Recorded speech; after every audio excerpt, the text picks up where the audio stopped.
Hi everyone, Save Your Soul Studio here. I know it's been a while since I posted last. I apologize for that, but hey, we've got a lot of content coming up.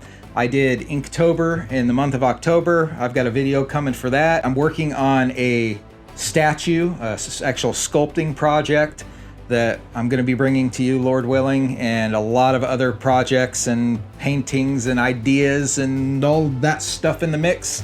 So stay tuned. I had a dream about a year ago about a truck in the desert. I don't know why I had this dream. It was like out of the blue. I actually had the same dream twice. It was this classic truck sitting, rusting away in the desert, like with the mesa plateaus in the background. And it just stuck in my brain, like, why am I dreaming about trucks and plateaus? So I thought, hey, I'll make a painting. And so I bring you this painting. It's called Has Been. And I hope you enjoy it. Everything starts out as a blank canvas, a blank canvas, a blank canvas. What does it mean? What does it mean? I had a dream. What does it mean? What does it mean? I had a dream of a scene serene that I seen on the screen of my mind, and I mean it is a fine time to design this kind of key mental fine, cause kinda stuck in my brain a trunk of rusty remains that remain from a time from behind mine. Cause the design was a classic, it was fantastic. You ask, it was once about the top of the line, but 1950s beauty you'd see from 53. She sat in a dry desert sea silently still, the engine killed with weeds. It was filled and rusty all through, yet the paint still blue. Who knew how long it'd been sitting? And I ain't kidding, I just had to start painting. Ideas invading, the colors awaiting, ain't no restraining expression. I'm aiming not to be entertaining impressions, but translating this lesson, this vision I've envisioned in the dream that I had dreamed. Communicating what exactly does it mean? What does a rusty truck in dusty dirt, abandoned and alone, mean to me to drive the spiritual principles directly home? What does this mean? In the dust and the heat, when the engines stall, that old truck is waiting for its final call.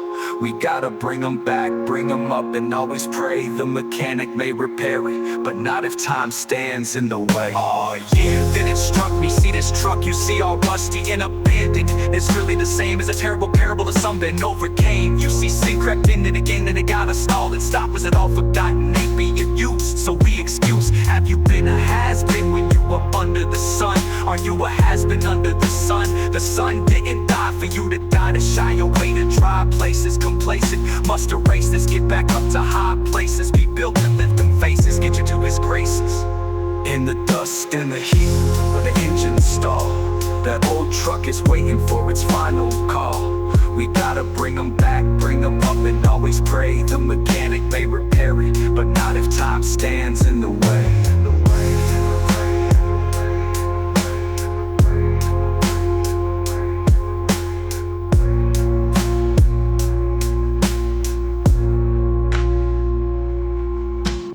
Never ever thought that I'd draw back, now I gotta crawl back to the only one that gonna save me. Sever all the sin, never wanna be a has-been, gonna live my life as a sower of the seed. She's gonna take me, never gonna break me, even though I be a weak and bruised weed. Clean me, I see needs, a goddess supplying my need. I'm Zacchaeus, I'm climbing the tree. Once was blind, now I see. I ain't no lion, I'm free. Indeed, take heed, succeed. When you walk with the Lord and you talk and you look in the book of His word, there's a life in the light and it shines in the night in the power of His might. Alright. Beautiful transformation occurs in a word, and I heard He forgives and I live. And I'm loving the Son. He's the one above everyone, and He made me new, so that's what I do. I proclaim His name, gonna live for His use. Ain't no excuse, it's the truth.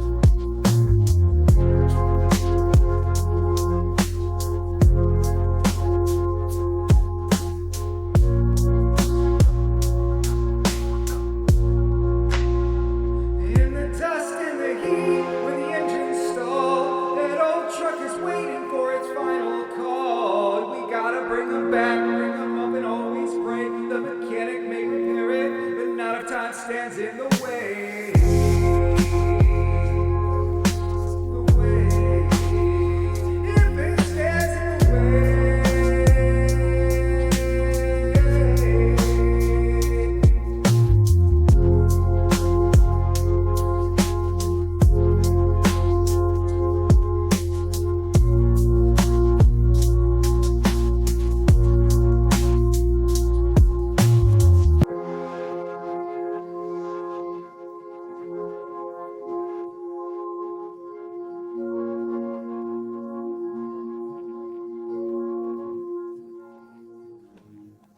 want to talk to everybody that calls themselves a Christian. Do you remember when you came out of the waters of baptism? You were filled with this desire for God. He was all that you thought about. First thing when you woke up in the morning, the last thing you thought about before you went to bed. Remember every person that you were just dying to tell. It was your neighbor, it was the person you worked with, it was the guy sitting on the bus next to you. Wherever you were talking about Jesus. You were in love with him. Remember you used to read your Bible every day, but then every day it turned into every other day, and then every other day turned into every week, and every week turned into every month. Now it's been 6 months, or maybe even longer, and you haven't even picked up your Bible. Which is concerning because Jesus said things like, "Man shall not live by bread alone, but by every word that proceeds out of the mouth of God." What happened? Why were we so enamored with Christ? Why were we so in love with him at the beginning? But now it's almost like a fleeting thought anymore. We live in a toxic world. We live in a world that is contrary to God, in a world that actually hates God. There's a course of the world. The world has its own ways. The world has its own thoughts, its own philosophies.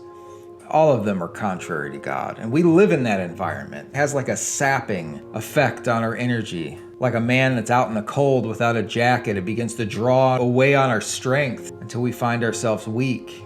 Have you drawn back from God? Did you used to love God more, think about God more, serve God more, want God more? Well, then you backslid. Well, now come on back.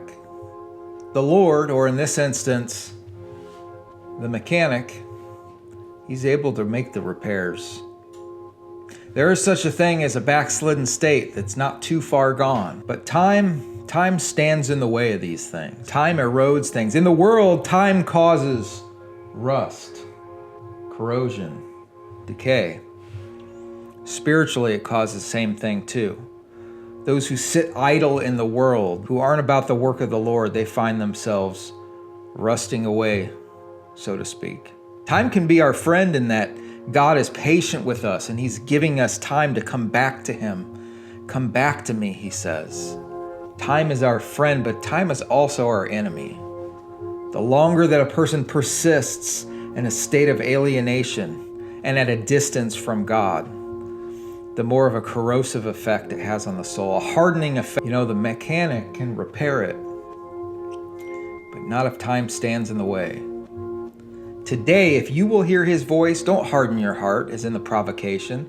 That time that Israel provoked God, even though he provided for them in the wilderness, they murmured against him, they forgot him. They sat down to eat and they rose up to play, and they provoked the anger of the Lord.